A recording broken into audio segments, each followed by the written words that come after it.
Muy buenas tardes. Evidentemente, después de Robert Baum, me siento más contento, pero por contraste, ustedes me pueden conseguir con menos energía, ¿no? Pero es el contraste. Yo me siento muy bien. Entonces, en efecto, vamos a ver el material. Robert simplificó una cosa muy importante, que era mi final. Y no es otra cosa, sino cuando enfrentamos disautonomía, huimos de la etiqueta. Disautonomía puede ser altamente discapacitante, pero puede ser reversible. El conocimiento de la disautonomía, de las diferentes formas de presentarla, es lo que nos va a permitir hacer una recuperación completa. Robert hizo muchas de las sinopsis, de los resúmenes que hay que hacer en la vida, ¿no? Lo fácil vale doble, porque te lo van a entender, aunque sea la mitad. Y estar enfermo no es lo contrario, sino que el desconocimiento de la salud. Entonces voy a hablar y voy a interactuar y voy a romper algunos paradigmas, algunos protocolos, porque quiero interactuar con algunos pacientes de la Fundación. Me gustaría mencionarlos, por favor, y que colaboren con nosotros, ¿no? Telma, Anabel, ¿se pudieran acercar, por favor? Gracias. Dani está muy cerca y, por favor, ahí está cerca, está bien. Pendiente Dafne y Kessie. Son casos de la vida real, no están en un libro. No estudié para hacer esta presentación. A través del plan de asesoramiento internacional, asesor, no médico directo, podemos emitir una opinión siempre dirigida al médico, producto tal vez más que del conocimiento de la disautonomía, repito, más que por eso, tal vez por los 20 años de ejercicio. O sea, la experiencia en función del conocimiento, como decía Robert, es para reconocer la enfermedad, sube o baja, pero para ofrecer también sanación, curación o curación, porque la sanación es un acto divino. Muy bien. Darle las gracias a la Secretaría Nacional de Discapacidad, a la Magíster Iris de Valenzuela, quien ha permitido que este sea un programa anual. Muchas gracias a Pacific Center, a Panama Clinic, porque han prestado este espacio. Es la incorporación de la sociedad. Es qué puedo hacer yo como sociedad no paternalista, no dependiente del Estado, para resolver un problema, en este caso específicamente de disautonomía.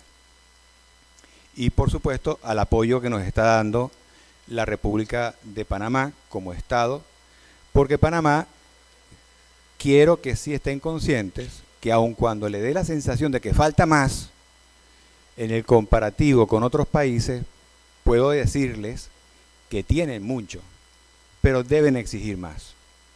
¿Bien?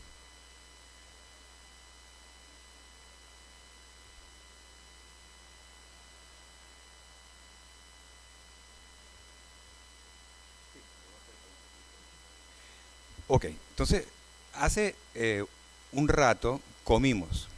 Esa comida fue balanceada, habían dos opciones, una baja en carbohidratos, pero con carbohidratos, y otra con restricción de carbohidratos, dos tipos de alimentos.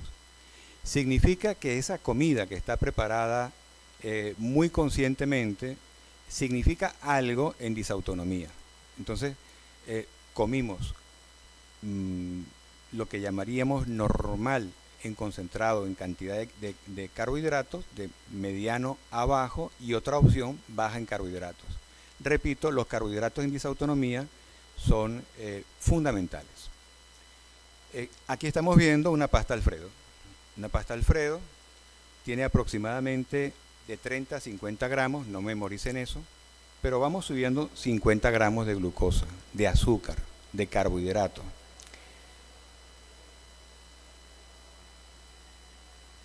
Y después después de esta pasta Alfredo, pudimos haber consumido este pie, este cake, que tiene aproximadamente de 50 a 70 gramos de azúcar, es decir, carbohidratos.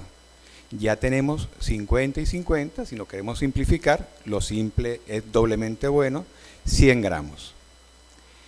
Pero pudimos haber tomado alguna bebida. Esta bebida, cualquiera de ellas, tiene un promedio para 600 cc, es decir, 2 vasitos, entre 50 y 60 gramos de azúcar. Ya tenemos 150 gramos de azúcar. Resulta que en disautonomía, y todos ustedes tienen que hacerse una prueba que se llama curva de tolerancia a la glucosa. Porque se suministra un jarabe, se toma y se toman 75 gramos.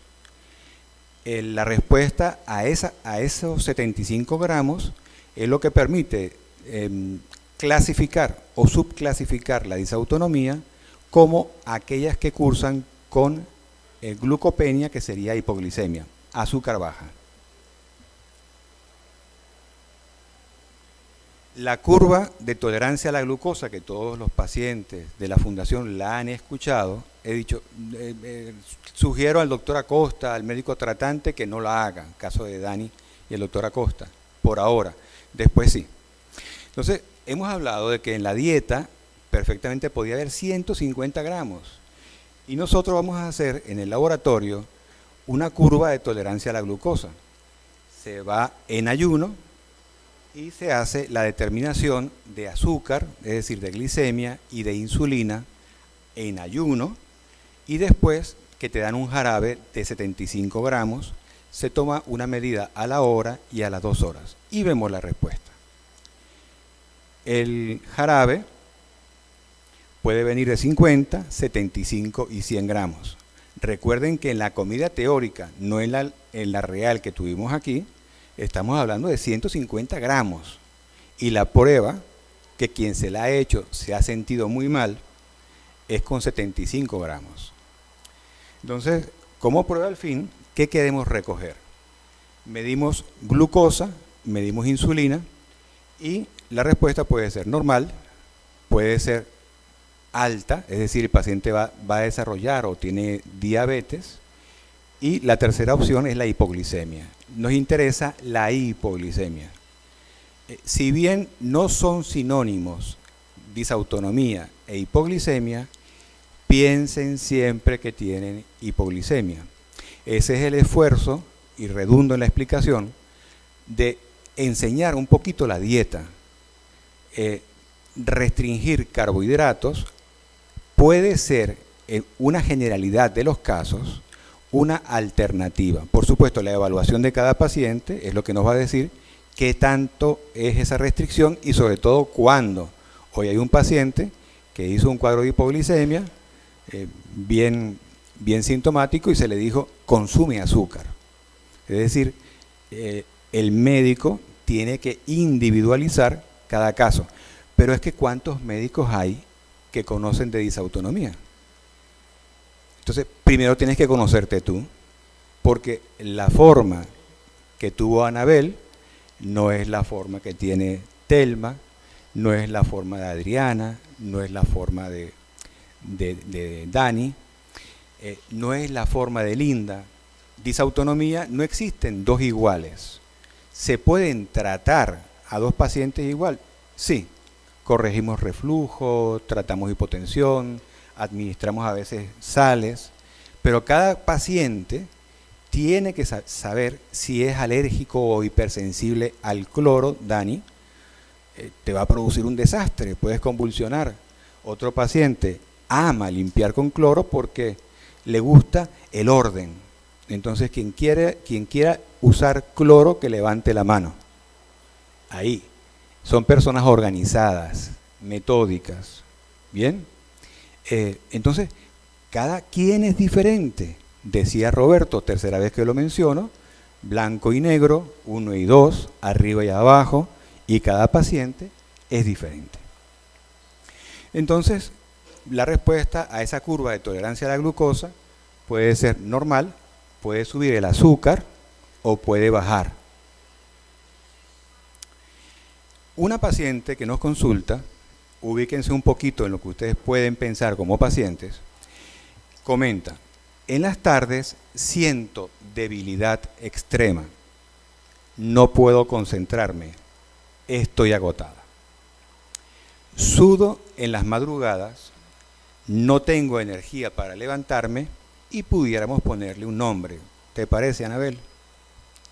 ¿Te parece, Telma? Adriana.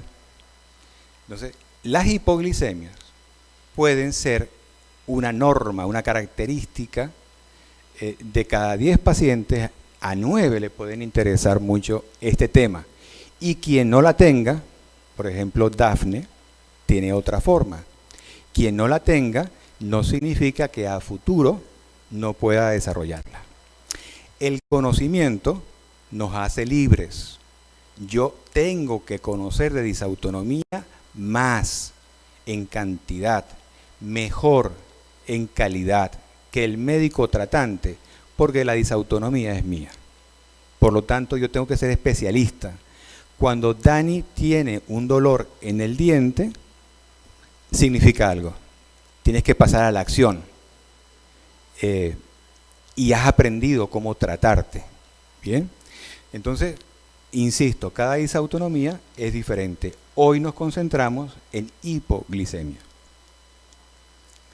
Esta paciente, que es docente, es una docente brillante, muy buena, no tiene problema de comunicación, no es una paciente estresada. Le damos la carga de glucosa no de 150 gramos teóricos que le dimos previamente, sino que le damos la carga de 75 gramos. ¿Bien? Entonces resulta, a ver si no me equivoco, aquí, entonces resulta que curva de tolerancia de glucosa a las 2 horas. La glucosa en ayunas, la basal, es decir, llego al laboratorio, me toman la muestra de sangre, esa paciente tenía 90, es un caso de la vida real, no es un caso de libros. Entonces tiene 90 de glicemia. A los 30 minutos, que es una particularidad, no siempre se pide a los 30 minutos, la glicemia está más alta. Es lógico, ¿no? Le di glucosa, mido el azúcar en sangre y la glicemia, si antes tenía 90 al despertar, de 70 a 100 es lo normal, la glicemia tiene que subir, la glucosa sube a 157, a la hora debe bajar un poco, 137, y a la segunda hora debe ser normal. Normal es de 70 a 100. Y esta paciente presenta 45. 45 miligramos de glicemia equivale a estar en coma. 45 miligramos, no hay forma de sobrevivir a 45 miligramos sin llegar a una unidad de cuidados intensivos. El disautónomo puede vivir con ese valor y tiene que pelear contra el jefe, contra los hijos, contra la familia, contra las instituciones, porque tú te ves bien y como te ves bien, tú no tienes nada. Y resulta que si yo tengo 45 miligramos, búsquenme en terapia intensiva y si no estoy, pido por favor a los presentes, dos doctoras presentes el día de hoy, me llevan a cuidados intensivos. Ahora, si lo tienen ustedes, no importa. No importa porque ustedes viven con 45. O sea, viven siempre, Linda, al borde de la muerte. Pero nadie se los cree porque lucen bien. ¿Ok? Entonces, eso es una enfermedad invisible. Y es una prueba funcional.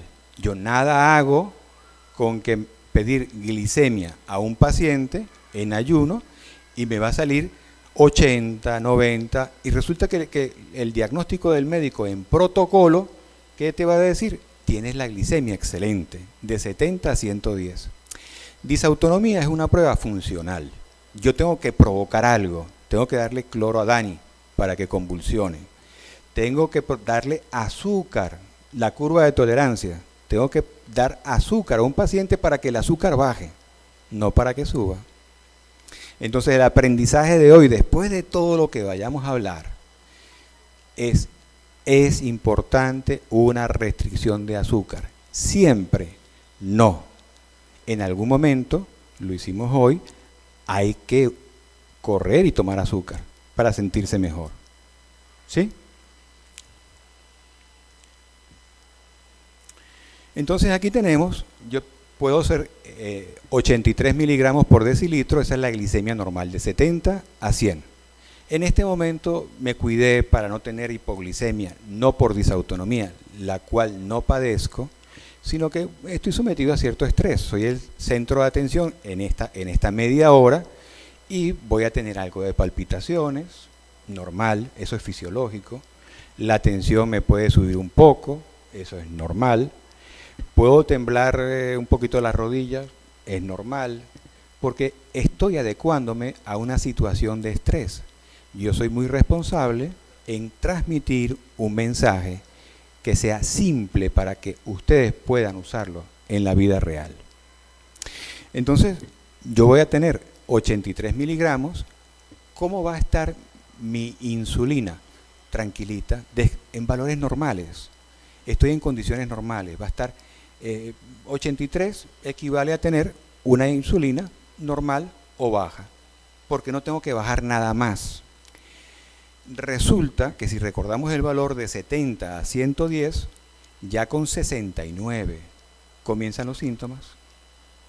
Con 69 tenemos una liberación de epinefrina, que no es otra cosa que catecolamina. Entonces estamos comiendo y sentimos que está el papá, la mamá, 2 hermanos, y con ese primer bocado, a la media hora, 15 minutos, empiezo a tener palpitaciones, taquicardia, me puede faltar el aire, puedo empezar a sentirme sudoroso, con un punto por debajo del límite inferior, porque se está liberando un chorro, una cantidad enorme de catecolamina, porque es que el cuerpo no acepta 69, el valor normal es 70. Entonces, para yo subir de 69 a 70, me hace falta esa adrenalina. Taquicardia, intranquilidad, temblor, estado de angustia, me puedo sentir incomprendido, con crisis de pánico, puedo desarrollar fobias, porque si estoy taquicárdico con catecolamina, dopamina, pueden generar pánico. Entonces, ¿cómo voy a comer yo con mi papá, mi mamá, mis hermanos, mis hijos, si comer me hace sentir mal? Tiendo a comer solo, en la habitación, me aíslo. Entonces, conclusiones, hay que comer en familia. ¿Por qué? Porque si te sientes mal, tú tienes que descubrir por qué te sientes mal. Y para eso estamos los médicos especialistas en disautonomía. Para decirte, lucha para estar bien, maneja la hipoglicemia y no te aísles. Porque si te aíslas, puedes desarrollar agorafobia, miedo a las multitudes, claustrofobia. ¿No ves que tienes el combustible, que es la catecolamina alta, que me va a producir temblor, me va a producir taquicardia, falta de aire, respiración suspirosa? Copiándome un poco del famoso Roberto, ¿quién ha tenido palpitaciones mientras está comiendo o inmediatamente después de la comida? ¿Quién ha tenido taquicardia? ¿Quién ha tenido sudoración? ¿Podrían levantar la mano? 9 de cada 10 pacientes van a tener una forma de hipoglicemia. Por lo tanto, la hipoglicemia, hasta que se demuestre lo contrario, es una forma evolutiva de cualquiera de las clasificaciones o de los subtipos de disautonomía, que hoy veremos a través de Dafne y a través de Kesey, que no todas las disautonomías tienen que ver con glucopenia, es decir, con descenso de glucosa.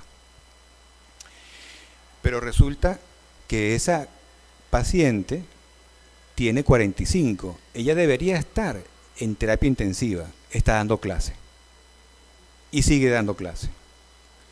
Obviamente, si no corrige eso, tarde o temprano va a tener consecuencias, porque si vemos lo último, cuando llega a 49, creo no recordar mal, era 45 el valor.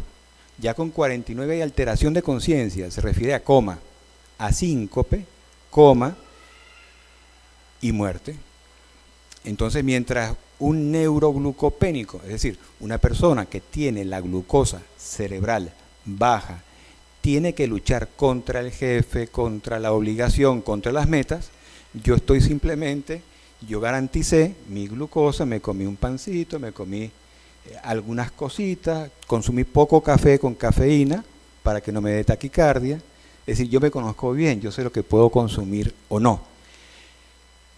La dieta rica en carbohidratos, 150 gramos, en vez de hacer subir la glicemia, ya para dejar sentado ese conocimiento, va a hacer que les baje la glucosa.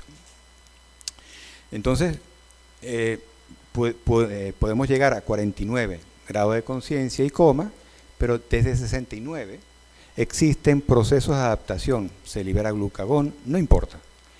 En 67 miligramos, 67, ya el cerebro no capta la glucosa.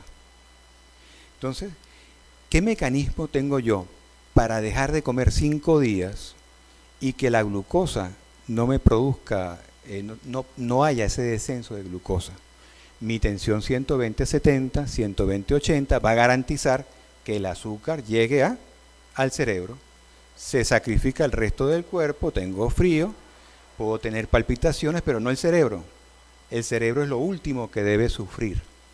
Entonces, si la tensión es baja, por favor levanten las manos. ¿Qué pacientes tienen en algún momento valores iguales o menores a 90, 60? 9 de cada 10. Bien. Las formas con dolor habitualmente no son formas hipotensas. Las formas con dolor no son habitualmente hipotensas. Muy bien, entonces seguimos bajando. 66, hormona de crecimiento. Debe liberarse hormona de crecimiento. ¿Por qué? Yo dormí bien anoche. Yo vigilo mis 8 horas de sueño, dejo de ser médico a partir de las 7 de la noche, me conecto con muy pocos pacientes. Dani tuvo médico asesor internacional y el doctor Acosta y yo hablamos el 24, el 25, el 31, el 1, diciembre y enero. ¿Ok? O sea, hace falta que el médico cómodo salga de la zona de confort. Pero alguien sabio hoy, hace 15 minutos, dijo que lo simple es mejor. Entonces, yo debo vigilarme, yo, no mi papá, mi mamá, mi hermana, mi hermano. Soy yo que tengo que quererme 8 horas. No soy médico en la noche. Yo y mis sueños y yo, como decía Ortega y Gasset, mis circunstancias. Y yo soy feliz porque, por ejemplo, el día de hoy estamos viviendo este momento. Hoy voy a dormir mejor porque habré sido exitoso, no porque lo haya hecho bien o lo haya hecho mal, sino porque compartí.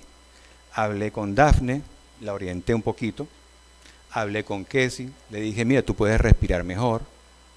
Hablé con Anabel, le pedí ayuda a la doctora. Ella insistió que no le dijera doctora Choi. Entonces, bueno, me voy a sentir mejor porque de alguna manera transmití conocimiento. El médico, bien lo sabe Maritza, el médico, la etimología, médico, doctor es docente. Docente, nadie es médico si no explica. Y solamente somos doctores, somos docentes, si tenemos la capacidad de explicar. Quedó claro que 150 gramos de glucosa, en vez de subir la glicemia, va a bajar. Entonces ya ustedes ganaron el día de hoy. Ya yo me gané el día de hoy. Pero tengo una exigencia, hay unas expectativas de aprender. ¿Y por qué no hacerlo? Vamos a seguir. Dormí 8 horas. En esas 8 horas limpié a través del líquido cefalorraquídeo, un líquido que tenemos en la cabeza.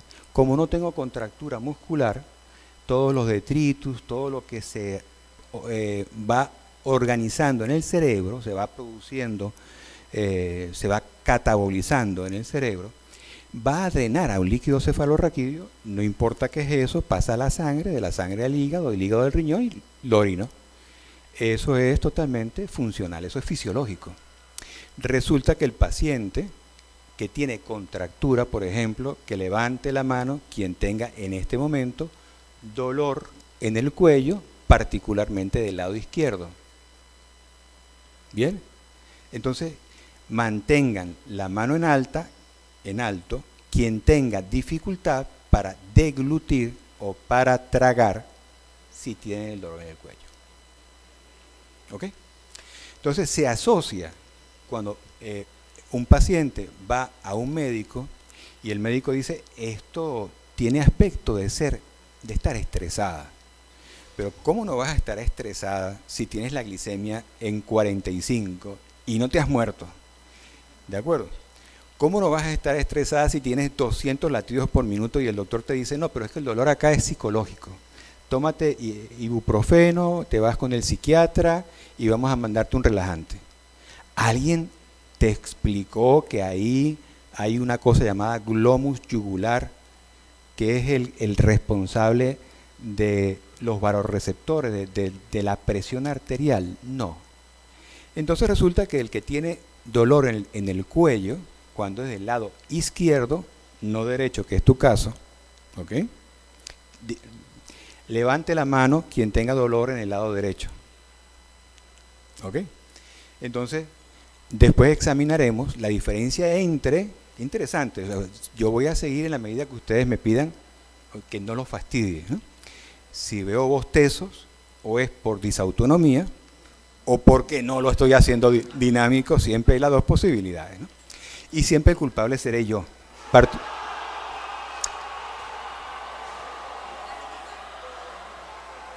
Bueno, hasta luego.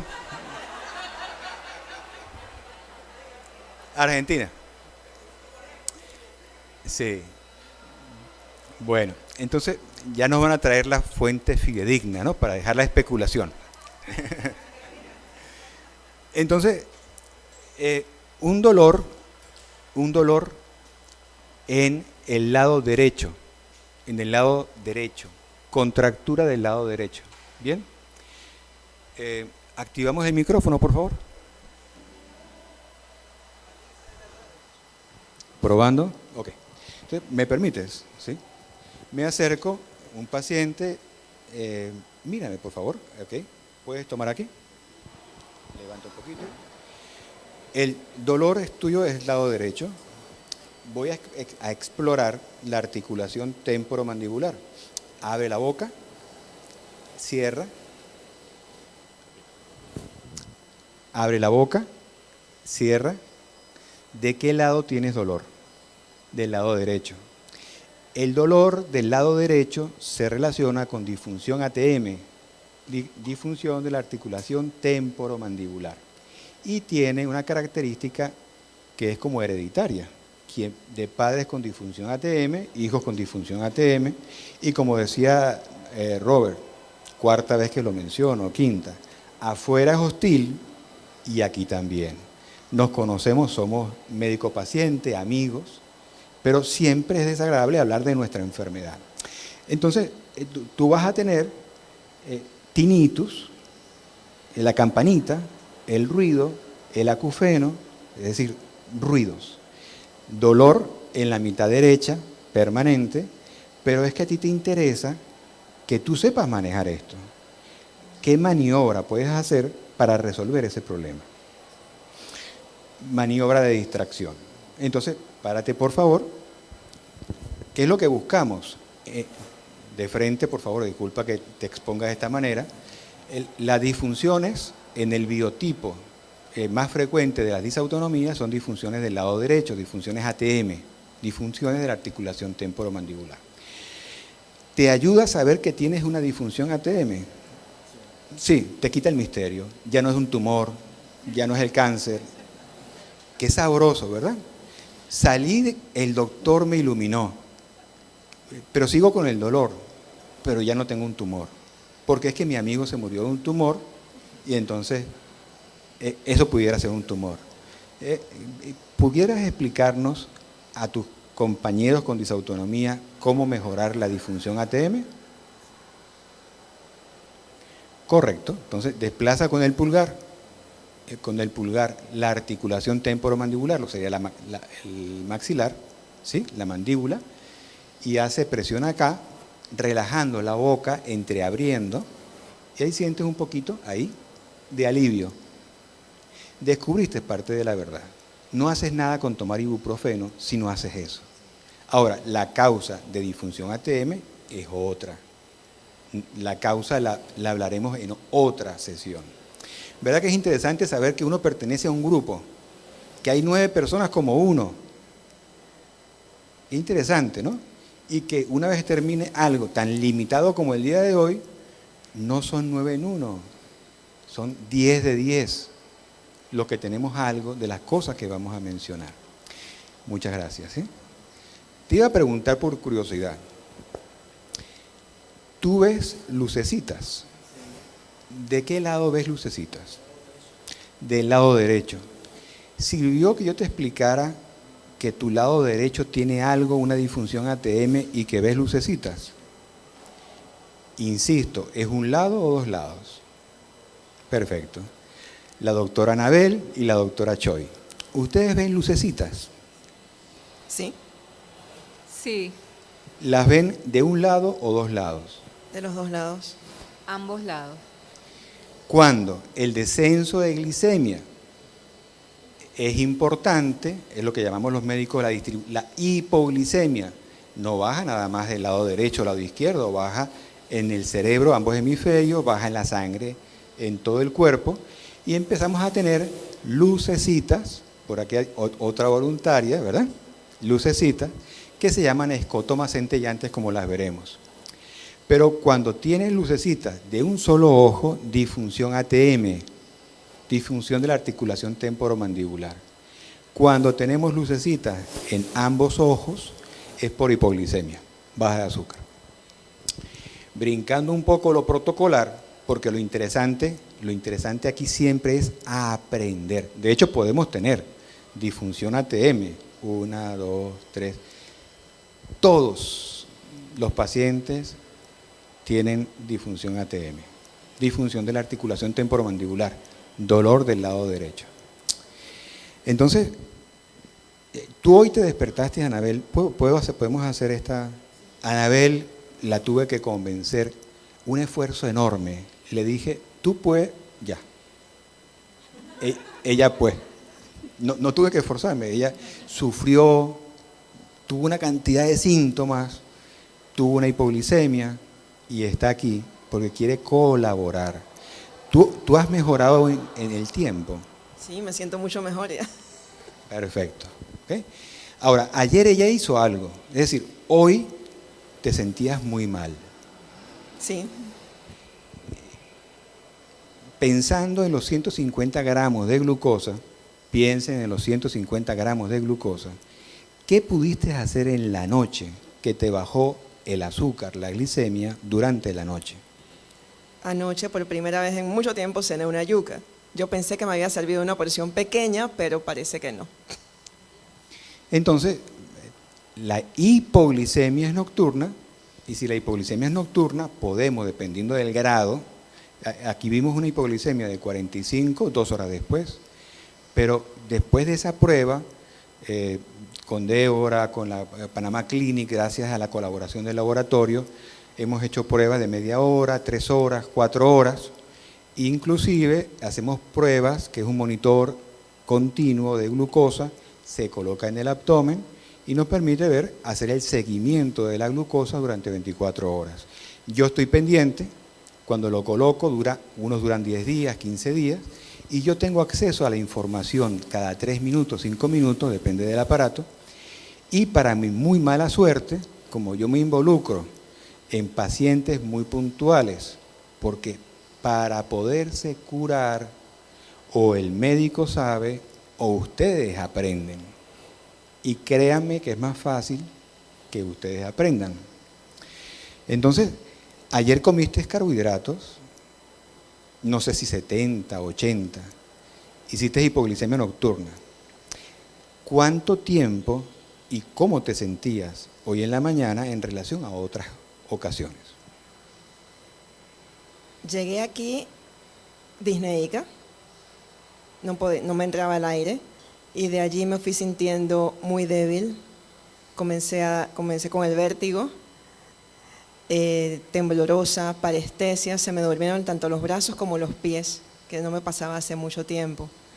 Y dando el antecedente, yo sí me he puesto el monitor continuo de glucosa y yo pasaba la madrugada en low, que usted sabe que es menos de 35 miligramos por decilitro. O sea que hoy debo haber hecho algo parecido. Claro, Hoy no tengo el monitor puesto. Hoy no tengo el monitor puesto.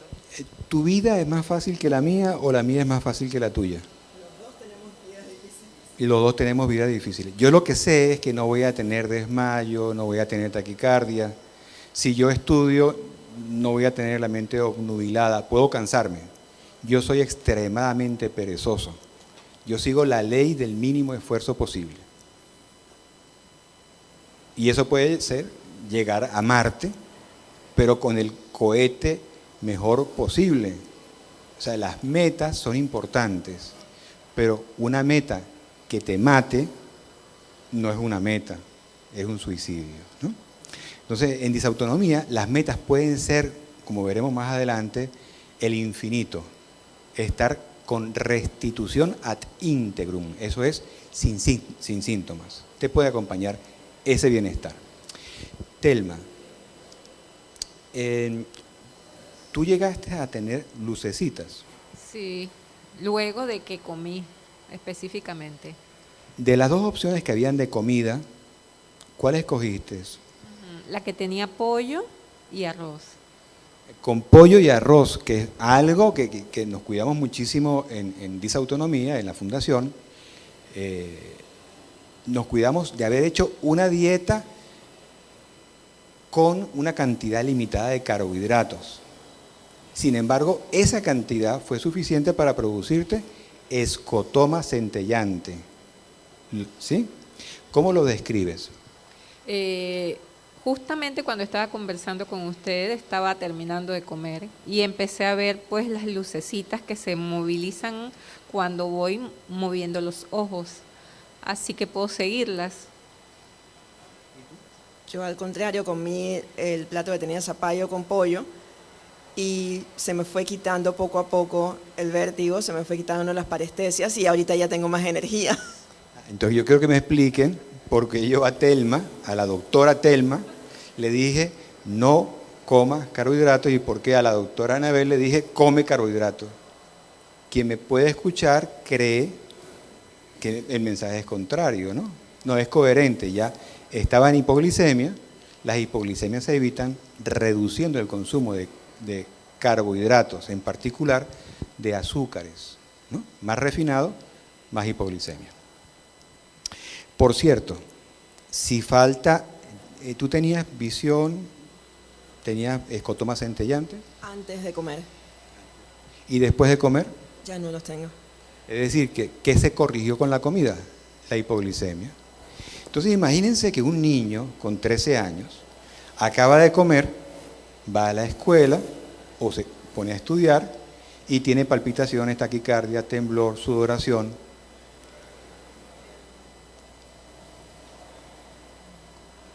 Ve el fracaso inmediato, el fracaso.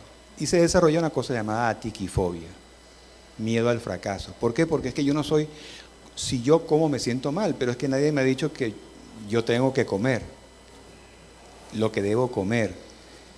Porque no se trata de hacer una dieta general en disautonomía, es una dieta para cada quien. Disautonomía tiene una característica, rasgos, vamos a hablar de rasgos. Disautonomía es una cosa que todos los días se padece y sin embargo se puede revertir. Padres con disautonomía tienen hijos con disautonomía. Tienen que ser rasgos. Si el padre o la madre son disautónomos, es decir, tienen disautonomía, un trastorno del sistema nervioso autónomo de nivel funcional, y son alérgicos, entonces la alergia o la irritación del cloro te va a producir una serie de eventos. ¿Bien? Entonces la asociación, lo puedo decir, ¿verdad? La asociación entre cloro y convulsiones. Cuando iniciamos la asesoría con el doctor Acosta, hicimos una restricción de carbohidratos. Es correcto, no voy a comer nada, no voy a comer nada, nadita de carbohidratos. ¿Y hay alguna forma que tú reconozcas algún dolor que sea característico tuyo? Me da un dolor específicamente en el diente en la parte izquierda. O sea, yo siento que es un diente en específico, pero en realidad no lo es. Claro. Aclaramos entonces que Dani siente un dolor siempre en el mismo dedo, como hace años lo sentía en la espalda, y el médico tratante te trataba como paciente traumatológica. ¿Ok? Y resulta que ese dolor es una irritación cortical, que ¿sabes qué significa? Si no te cuidas, ¿qué te pasa? Me puede dar una convulsión, por ejemplo, o un síncope o otras cosas. Listo, ¿estás igual, mejor o peor? Estoy mucho mejor desde 2020 que empezamos finales de 2020 que empezamos a corregir las cosas, estoy muchísimo mejor. Combinación de paciente que quiere mejorar, mamá, papá que quiere ayudar, Estado que quiere colaborar, el Estado, Senadis, el permiso para que no camines a las 12 del mediodía, a la 1 de la tarde, escasamente con la temperatura local 36 grados centígrados, con 90% de humedad, que no tengan que caminar 200 metros. Porque tu última energía, que te dice la glicemia, vas a convulsionar, la estás usando injustamente para caminar 200 metros. Explícale eso al jefe. Muy bien. Entonces,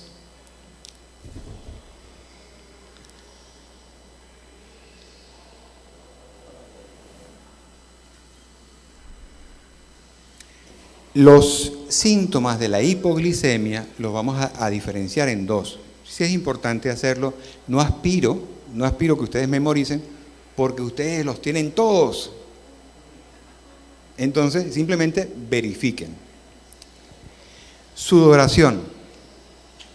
Manos frías, pies fríos. Puede ser frío, sudoración fría. En las formas con dolor, Dafne, es calor, es la sensación de que generas calor, hipertermia.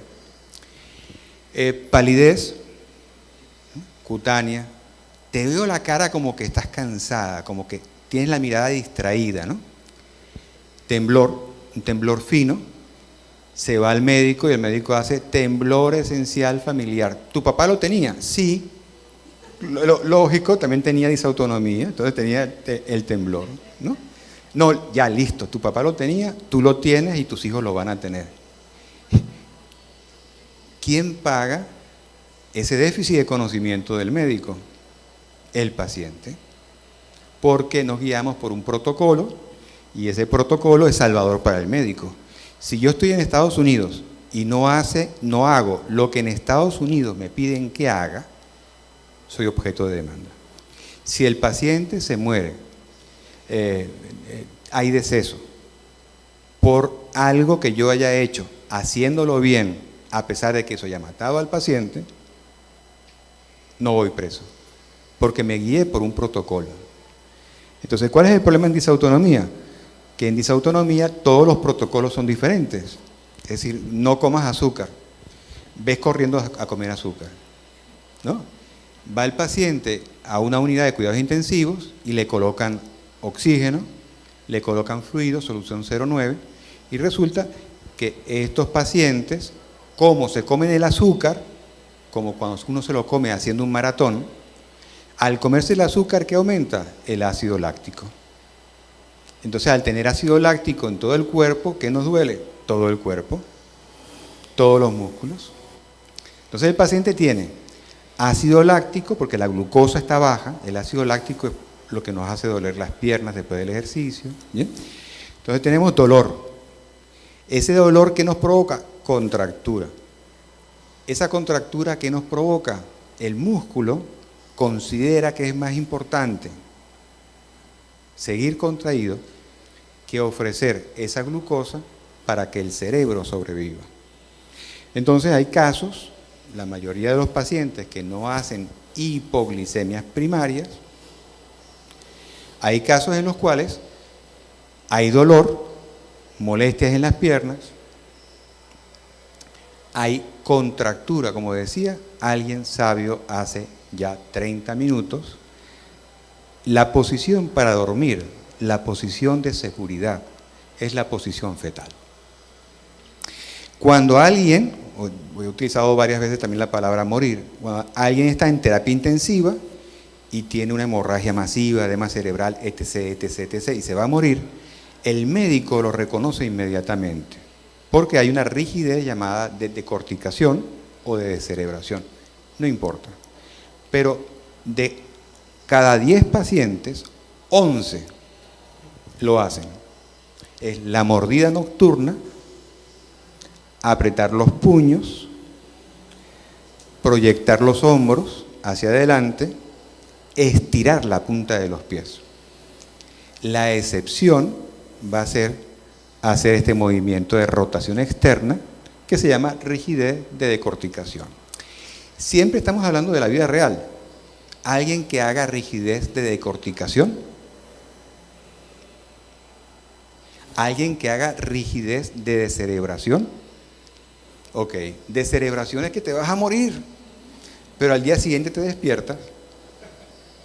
O sea, el paciente que va a morir no va a sufrir de dolor, pero tú toda la noche tú has estado contraído, has estado haciendo una tensión dinámica que nos explicaba hoy en su excelente intervención en fisioterapia. Hay un ejercicio que se llama isométrico, que no te mueves, haces tensión dinámica. Lo que hacía Bruce Lee en la época de los que tenemos, no es tu caso, 50 años o más, si es mi caso. Entonces, Bruce Lee hacía ejercicio, una tensión dinámica, se contraía, se notaban todas las arterias, las venas, se veía todo, y esa tensión dinámica producía un desarrollo muscular porque esa tensión dinámica terminaba en algún momento. Es decir, media hora de tensión dinámica y después descanso. Mientras que los pacientes con disautonomía están en tensión dinámica toda la noche. ¿Quién se come el azúcar durante la noche? La tensión dinámica, la mordida, la rigidez de corticación, la rigidez de descerebración, estirar la punta de los pies. En la mañana al levantarnos, ¿qué vamos a tener? Dolor en la planta del pie, fascitis plantar. Por eso que Abraham, para hablar el mismo idioma, Abraham les dijo, vamos a tratar fascitis plantar. El dolor en la planta del pie o en la región posterior de la masa gemelar, es característico en los pacientes con disautonomía. Veamos, por ejemplo, se me ocurre, me disculpan que rompa protocolo. Dafne, por favor, nos conocimos hoy. Y no sé que no es Kessie, pero se parece mucho. Kessie. Sabía por aproximación. Es nuestro primer día que nos vemos, ¿verdad? Ustedes están buscando un diagnóstico. Correcto, sí. Sí. Perfecto. La forma que tienen ustedes, sí hay algo de neuroglucopenia, o sea, descenso de la glucosa, pero el componente es más muscular. Entonces, son lo que llamamos los biotipos fibromusculares, que es el dolor aquí, aquí, con tu permiso, ¿sí? Aquí, levanta el brazo, es horrible, ¿ok? No te vayas a desmayar. Y aquí, levántalo. ¿Duele? Ok. Luego viene un dolor aquí atrás, con tu permiso. Es un poquito limitado explorarlo. Es aquí. ¿Sí? Sí. Perfecto. Levanta el brazo, movilízalo. ¿Cuánto tiempo tienes sufriendo con ese dolor? Como 3 años. ¿Qué edad tienes tú? 50. Tengo 15. 3 años sufriendo, una niña con 12 años de un dolor que le consume el azúcar y que puedes mejorar. ¿Bien? ¿Tú tienes el mismo dolor? Aquí.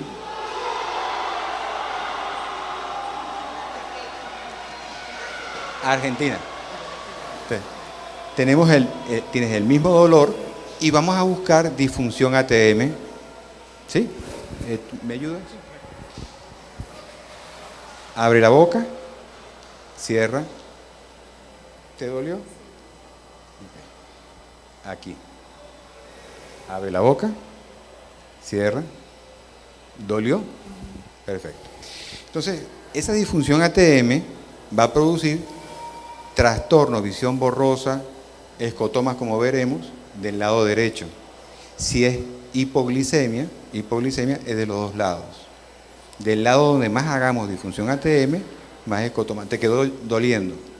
Disautonomía es una condición en la cual el dolor que está presente aquí, muchas veces no estamos conscientes de tenerlo. Es una característica de disautonomía, dolor no percibido. Gracias por colaborar.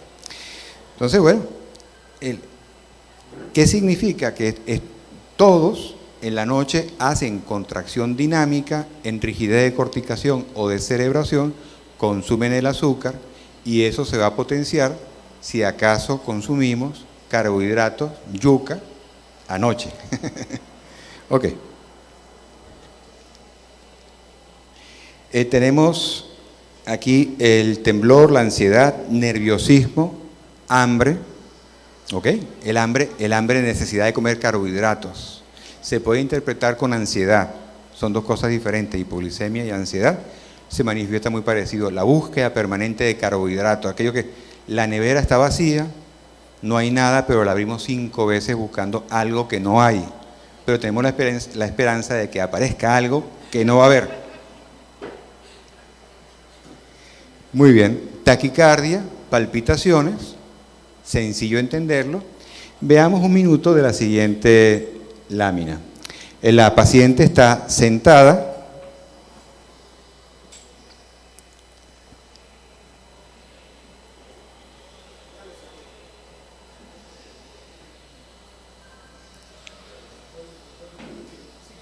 Ok, entonces la paciente está sentada, tiene una frecuencia basal, una frecuencia en reposo, sentada, normal, de 60 a 90 latidos por minuto, y entonces basta levantarse, y al levantarse vamos a ver cómo en un minuto pasa de 90 a 170, 140, a 210, a 230 latidos por minuto. Entonces ya tenemos hipoglicemia, tenemos tensión baja y el corazón se vuelve ineficiente porque no es para compensar nada. Esa frecuencia cardíaca no es la del ejercicio, es una frecuencia cardíaca que no compensa nada. Entonces tenemos la ineficiencia absoluta, un corazón acelerado, la tensión baja, la glicemia baja. Por supuesto que si hacemos hipoglicemia, comemos algo que sea rico en carbohidratos, pues entonces más taquicardia vamos a tener. Algunas formas de POTS, síndrome de taquicardia ortostática postural, son secundarias a hipoglicemia, pero no a la hipoglicemia de que uno no come, es la hipoglicemia de la que uno come. Por eso hablamos de disautonomía, formas evolutivas. Ay, doctor, antes tenía vértigo, ya no lo tengo. Es que mejoramos ciertas cosas, desapareció el vértigo. Quedó otra cosa. Y así vamos resolviendo hasta conseguir la restitución ad integrum, es decir, a lo que nosotros hacíamos. Telma está cerca de pedir su incorporación. Sí, para volver a trabajar después de 5 años. ¿Ok? O sea que si Telma, que tiene en mi cuenta, en mi historia clínica, dice 36 años, si Telma puede, con 15 años puede, ¿qué va a hacer falta? Un papá, una mamá, un hermano, una hermana, un Estado que te proteja. Te hace falta algo que te dé lo que te hace falta. Y si el Estado no lo da, la sociedad civil tiene que organizarse para buscarlo. La fundación, estos espacios abiertos de Panama Clinic, Pacific Center, son búsquedas, pero ¿quién está motorizando esto? La sociedad civil.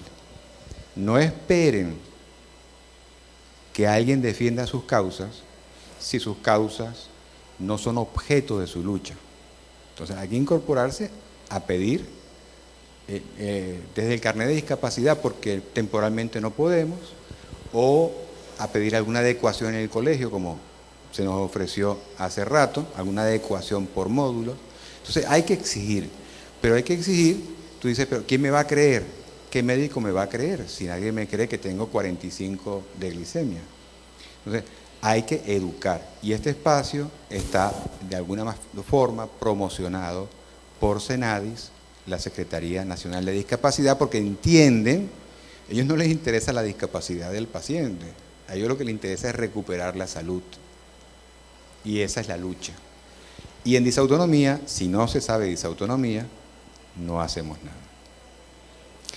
Muy bien, entonces ahora sí, todavía soy culpable de la... Ok, entonces seguimos. Luego ya baja la glicemia y viene una cosa llamada neurogluco, de glucosa, penia, descenso. Que ya no importa que en la sangre tengamos 70, ya el cerebro sufrió y está obnubilado, está falta de atención, concentración, memoria. Ya comimos, ya subió la glicemia, pero el cerebro no. En el cerebro podemos tener todavía 67, 65. Y ya con eso, ojalá fuera tan bonito como que durmiendo 8 horas, todos los conocimientos se sedimentan en el área temporal y lo estudiado se convierte en recuerdo. Teoría. Si tienes la glicemia baja, eso no va a ser así. Entonces, se llama neuroglucopenia. Por supuesto que lo primero que tenemos que hacer es una corrección de dieta, pero fíjense que Maritza, la doctora Ríos, hizo, sí, porque ya está entrenada. Antes ella debería esperar 30 convulsiones y 40 síncopes, ¿sí? Ahora, aquí, a los pacientes con síncope hay que dejarlos tranquilitos, no hace falta levantarle las piernas, no hace falta hidratarlos, porque no es deshidratación. Simplemente es levantar un poquito la cabeza, rotarla a la derecha por una razón que es anatómica y dejar que se recuperen. ¿Ok?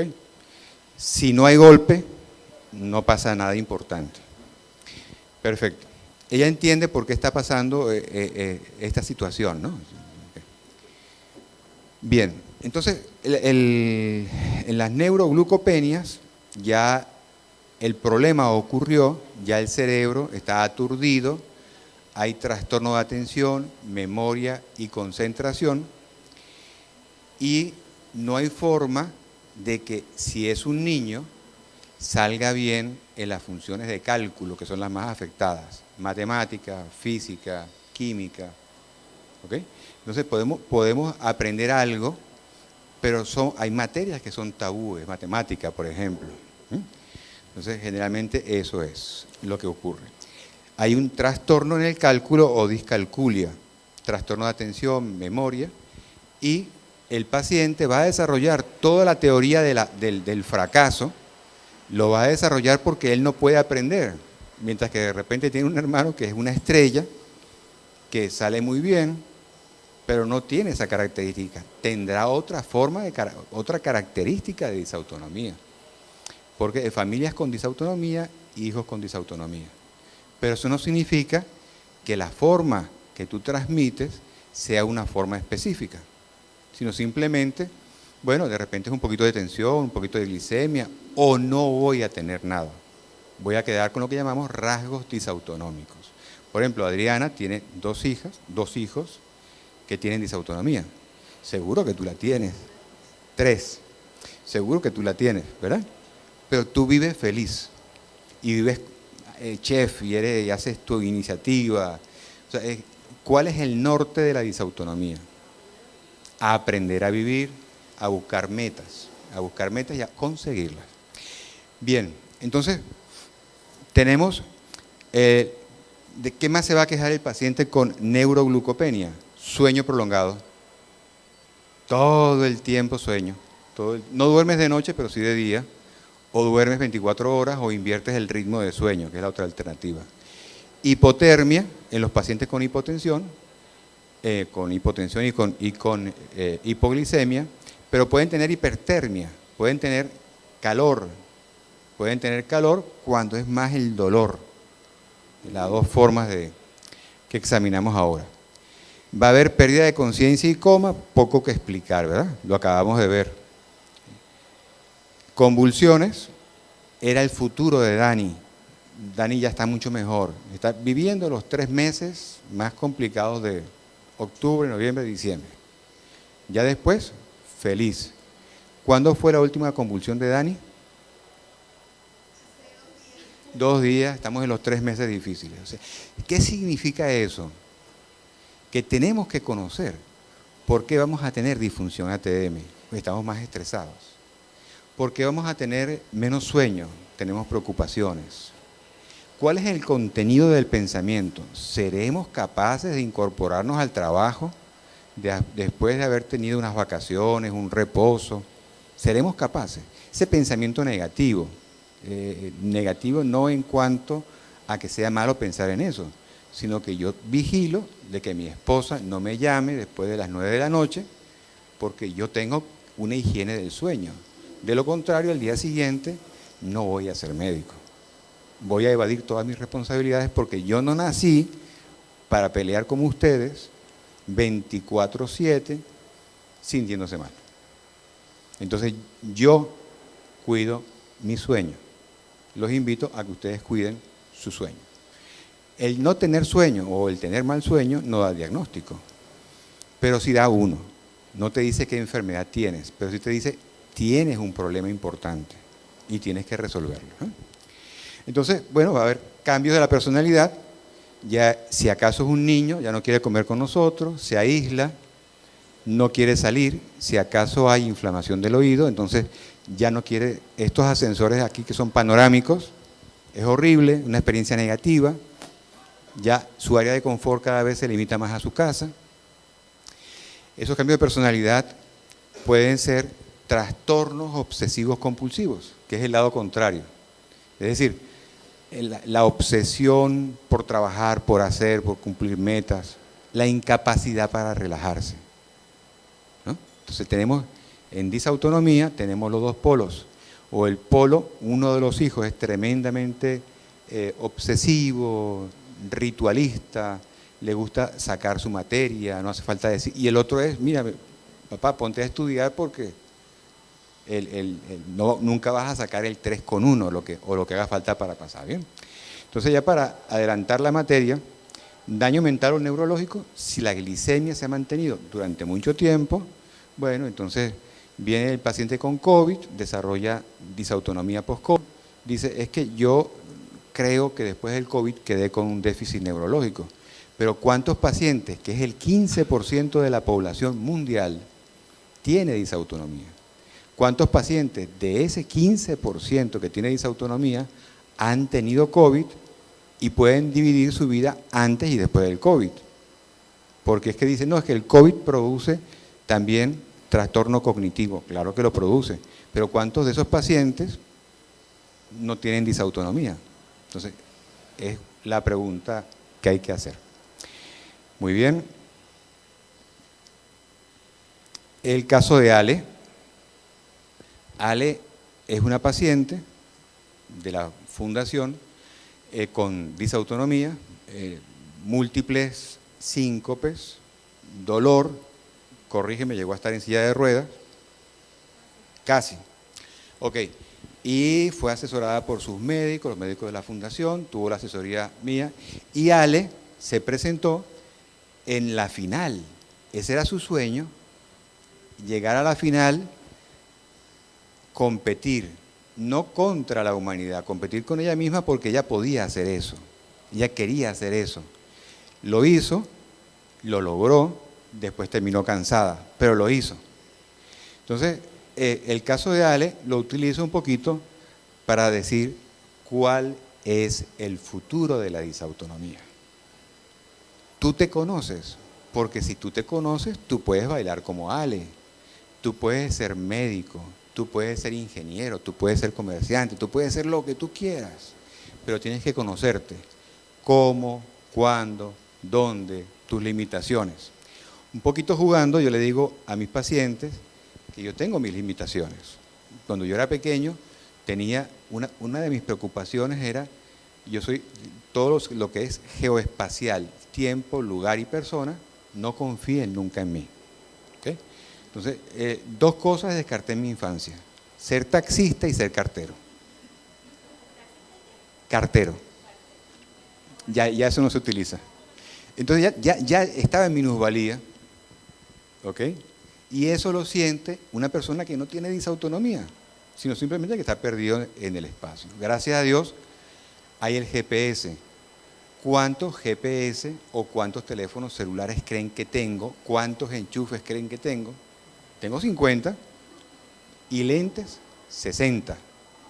Entonces, uno tiene que saber de qué carece, cuál es tu limitación, porque eso te va a hacer más fuerte en otras áreas.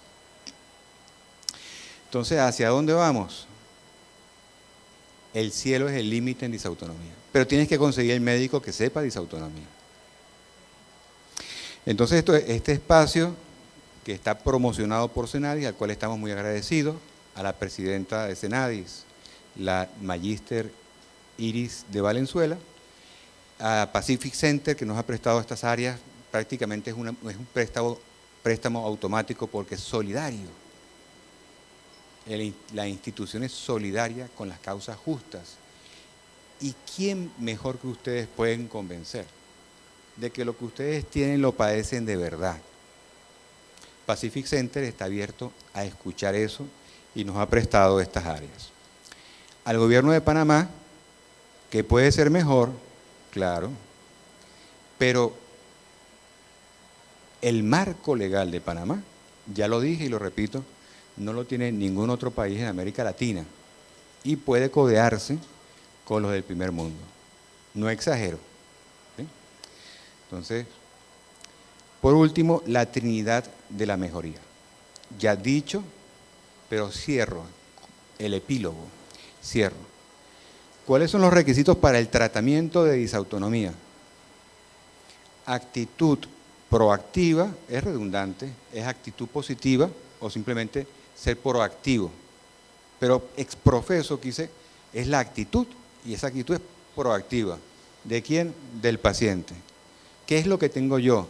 Ahora sé que tengo palpitaciones, que es por glicemia, tengo disfunción ATM, sé que tengo problemas, por ejemplo, para orinar. Es decir, depende de la forma que tenga la disautonomía.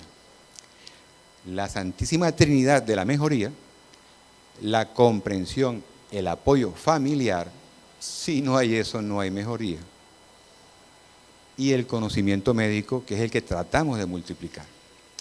Tanto hablar para explicar de una forma lo más sencillo posible, que eviten consumir exceso de azúcar, pero eviten tener hipoglicemia y deben consumir azúcar. Como ese aprendizaje es un aprendizaje contradictorio, tienen que ser guiados de 1 año, año y medio, 2 años, es el tiempo promedio, porque no es lo mismo tener una hipoglicemia en fase menstrual, en el caso de la dama, que una hipoglicemia fuera de la fase menstrual. Son dos cosas diferentes. Entonces, bueno, cerrando eso, que el límite es la regresión de muchos síntomas y que para poder mejorar se requieren estas condiciones, los invito a que apoyen al programa de la Fundación. Todos ustedes lo hacen, los conocemos, hemos visto las caras. Y muy agradecido por haberme escuchado en estas palabras, cuyo único esfuerzo no es transmitir conocimiento, sino aquella cosita chiquitita que les dé el conocimiento que les sirva a ustedes. A todos ustedes, muchas gracias.